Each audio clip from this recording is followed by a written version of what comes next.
Hi అండి, నమస్తే. నేను మీ దేవి. వెల్కమ్ టు నాదే క్రియేషన్స్. ఈరోజు వీడియోలో మనం ఈవినింగ్ స్నాక్స్గా తీసుకోవడానికి, పిల్లలు స్నాక్స్ బాక్స్లో పెట్టుకోవడానికి అందరూ ఎంతో ఇష్టంగా తినే బూందీ మిక్చర్ని ఎలా ప్రిపేర్ చేసుకోవాలో చూద్దామండి.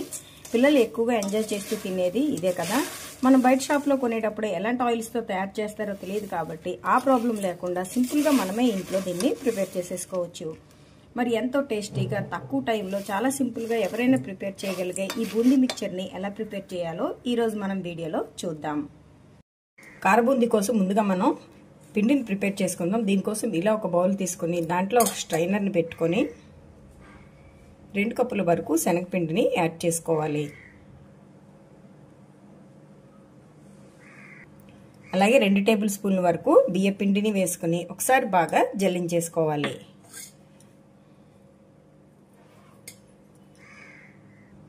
ఇలా జల్లించేసుకున్న తర్వాత ఇందులోనే మీ టేస్ట్కి సరిపడా సాల్టు,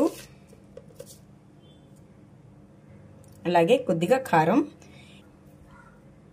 ఇక్కడ నేను కొద్దిగా కారం వేస్తున్నానండి, తినేటప్పుడు చప్పగా అనిపించకుండా ఉండడం కోసం. ఎందుకంటే మనం బూందీ వేసిన తర్వాత దాని మీద మనం కారం చల్లుకుంటాం కదా, అలా కాకుండా ఉండాలంటే మీరు మొత్తం ఎక్కడైనా వేసుకోవచ్చు లేదా అక్కడైనా వేసుకోవచ్చు. నేను ఇక్కడ ముందు కొద్దిగా 1 స్పూన్ వరకు కారాన్ని వేసాను. అలాగే ఫ్లేవర్ కోసం కొద్దిగా ఇంగువ. మీకు నచ్చదు అనుకుంటే స్కిప్ చేసేయండి. ఇప్పుడు దీన్ని కూడా ఒకసారి జల్లించేద్దాం. ఇప్పుడు దీన్ని పక్కన పెట్టేసుకొని దీంట్లో కొద్దిగా బేకింగ్ సోడాని ఇలా వేసేసుకొని దీని మొత్తాన్ని ఇప్పుడు బాగా మిక్స్ చేసేయండి.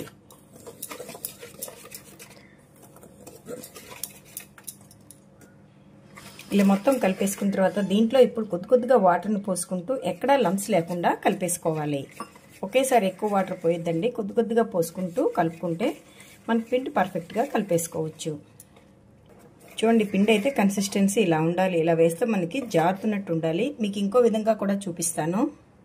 ఇలా స్పూన్తో ఒకసారి కలిపి మనకి ఇలా తీస్తే ఇది చక్కగా ఇలా కోట్ అయినట్టు మనకి రావాలి. ఇలా ఉంటే పిండి కన్సిస్టెన్సీ కరెక్ట్గా ఉన్నట్టు. ఇప్పుడు ఒకసారి సాల్ట్ చెక్ చేసుకొని మనం బూందీని వేసేసుకుందాం. మనకు ఆయిల్ హీట్ అయిపోయిందండి. ఇప్పుడు దీన్ని ఒకసారి కలిపేసుకొని మనం ప్రతి వాయ వేసుకునే ముందు ఒకసారి దీన్ని ఇలాగా కలిపేసుకోవాలి. ఎందుకంటే పిండి ఆడికి కొంచెం ప్లేస్ అయిపోయి ఉంటుంది కదా, ఇలా కలుపుకుంటూ ఉంటే మనకు పర్ఫెక్ట్గా వచ్చేస్తుంది. ఇప్పుడు దీంతో బూందీ వేసేద్దాం. ఆయిల్ మనకి బాగా హీట్గా ఉండాలండి. ఇప్పుడు ఇలా ఒక బూందీ చట్రాన్ని పెట్టుకొని దాంట్లో మనం ప్రిపేర్ చేసుకున్న పిండిని ఒక గరిట వేసేసుకొని ఇలా దీన్ని ఇలా నప్పేసుకుందాం.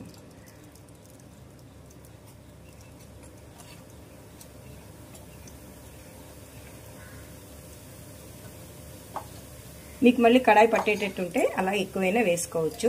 ఇలా వేసుకున్న తర్వాత దాన్ని అలా పైకి వచ్చింది కదా, కదపకుండా 1 నిమిషం అలా ఫ్రై అవనివ్వండి.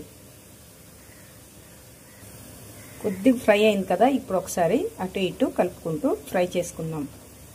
ఇది ఎక్కువసేపు మనకు పట్టదండి, చాలా త్వరగా ఫ్రై అయిపోతాయి. ఇవి బ్రౌన్ కలర్లో టర్న్ అయ్యాయి. అలాగే మనకు బబుల్స్ కూడా తగ్గిపోయాయి కదా. ఇప్పుడు వీటిని ఆయిల్లోంచి తీసేసుకుందాం.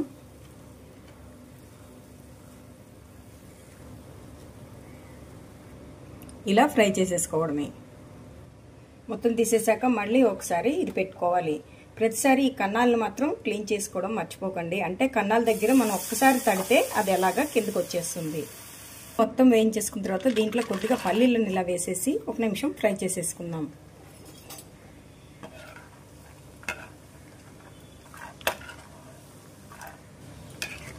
ఈ మంచి కలర్తో ఫ్రై అయిపోయాయి కదా, ఇప్పుడు వీటిని ఆయిల్లోంచి తీసేసుకుందాం.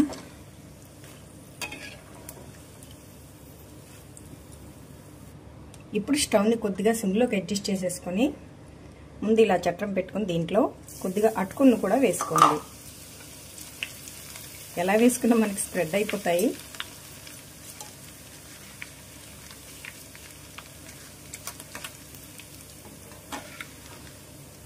ఇప్పుడు ఈ అటుకులను కూడా తీసేద్దాం. ఇవి చాలా త్వరగా మనకి ఫ్రై అయిపోతాయి.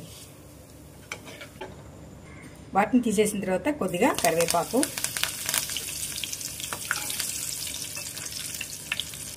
దీంట్లో ఇంకా చాలా మంది క్రష్ చేసిన వెల్లుల్లి వేసుకుంటారండి. నేనైతే వేయట్లేదు. మీకు ఆ ఫ్లేవర్ నచ్చితే మీరు వాటిని యాడ్ చేసుకోండి. అలాగే జీడిపప్పు, ఇంకా ఏమైనా డ్రై ఫ్రూట్స్ కూడా. ఈ ఫ్రై అయిపోయి ఇప్పుడు వీటిని కూడా ఆయిల్లోంచి తీసేసుకుందాం. స్టవ్ ఆఫ్ చేసేయండి.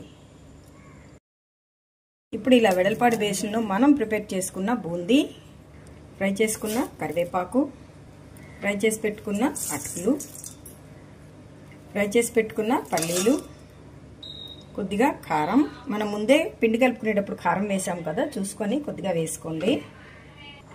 కొద్దిగా చాట్ మసాలా వేసేసుకొని వీటన్నిటిని ఇప్పుడు ఒకసారి బాగా మిక్స్ చేసేసుకుందాం. అంతేనండి. ఇలా కలిపేసుకుంటే సాయంత్రం పూట స్నాక్స్గా తినడానికి, పిల్లలకు స్నాక్స్ బాక్స్లో పెట్టడానికి బూందీ అయితే మనకి టేస్టీగా రెడీ అయిపోయింది. మీరు ఒకసారి ఇలా ట్రై చేయండి. మీకు ఎలా వచ్చిందో నా కామెంట్ సెక్షన్లో తెలియచేయండి. అలాగే మరిన్ని రెసిపీస్ కోసం నాదే క్రియేషన్స్ని సబ్స్క్రైబ్ చేసుకోండి. Thank you for watching.